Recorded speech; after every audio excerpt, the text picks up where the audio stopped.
maamulka degmada Gudmo Biyacas waayeelka waxgaradka iyo dadweynaha ayaa si ballaaran soo dhaweeyay shirkadda habkaha iyo fuleynka ee Sanaag Beeyo waxaana ugu horeyn munaasabadan ka hadlay wakiilka shirkadda Sanaag Beeyo ee degmada Gudmo Biyacas. waxaanu halkan ku soo dhaweynaynaa waan hore codsi u gudbisanay shirkadda la yiraahdo Sanaag Beeyo deegaanku waa isla afkartay markaa in shirkaddu ka shaqeyso dalka dawa xoroonki doona ba ka shaqeysan kara marka deegaanku diyaar buu yahay dadku inay wada shaqeystaan turxaanleeyo nabadgeliyo ku wada shaqeystaan.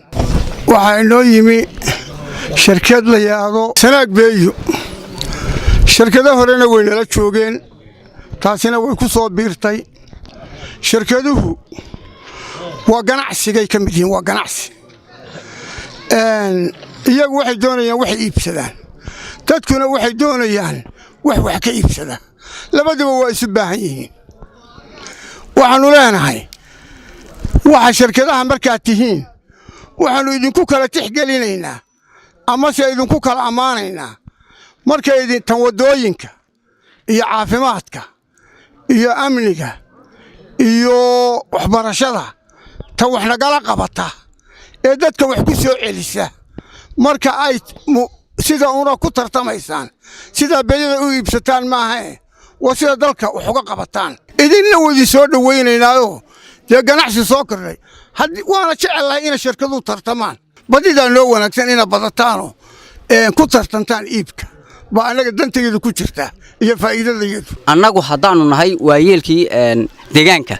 waanu soo dhaweynaynaa waxaanu leenahay welcome waana kula shaqeynaa nin madaxweyne ku xigeena baa yimi xiis Ismaaciil Cali Abukar baa la oran jiray oo nin baa gabiyay oo wuxuu yiri masruuf gaabtay maalkii oo baxay iyo madarkii oo raagay intaas oo muhiim ah dhacday oo meesha wada taal wixii ka maamuli kartaa noo muraad qubiyadu gabayadu mariyay annaguna waxaanu idin leenahay qurba joogta iyo raggii neer soconaya ee dalka u dhashay de waxa saxi kartaan ilaa waa nala taqaanine si wanaagsan oo daacada noogula shaqeeya annuna way idin la shaqeynaynaa sidaas aanu diyaar u nahay haddaanu nahay degmada Gudmo Biyacas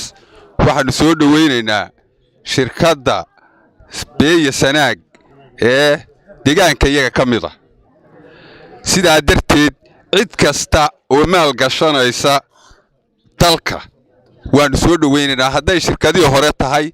iyo hadday kuwa hadda soconaya tahay mid kastaanba waanu soo dhaweynaynaa gacmo furan iyo niyad furan baanu ku soo dhaweynaynaa. Sanaag Beeyo waa shirkad cusub oo doonaysa inay ka qayb gasho ganacsiga beeyada inay beeyada ka ganacsato shirkad cusub oo doonaysa oo u socoto oo bilow weeye haddaanu nahay deegaan ahaan shirkadda waan soo dhaweynaynaa gacmo furan iyo qalbi furan baan ku soo dhaweynaynaa ilaahayna waxaanu ka baryaynaa shirkad nacfi noo keenta inay noqoto ganacsi tayo leh oo ilaahay ka raali yahay oo dalka iyo dadka iyo diintaba wax anfacada inay noqoto baan horta ilaahay ka rajeynaynaa shirkadda la yiraahdo Sanaag Beeyo waanu soo dhaweynaynaa gacmo furan baan ku soo dhaweynaynaa annagu waxbaanu iibinaa adina waxba iibsanaysaa ilaah baa la baryaay anigu nin oranaya wadin baahanahay oo wadin baryaynaa miin aan kala danaysanno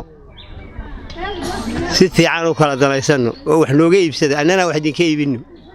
hadaa horeyseen iyo hadaa dambaysaanba inta waxaan ku darayaa oo kale soo dhawaada wassalaamu calaykum. munaasabadan lagu soo dhaweynayay shirkadda habkaha iyo fuleynka ee Sanaag Beeyo oo ay ka hadleen waayeelkii waxgaradka deegaanka ayaa waxaa soo afmeeray maayirka degmada Gudmo Biyacas. shirkaddan Sanaag Beeyo waan soo dhaweynaynaa waxaan leenahay degmada Gudmo Biyacas ku soo dhawow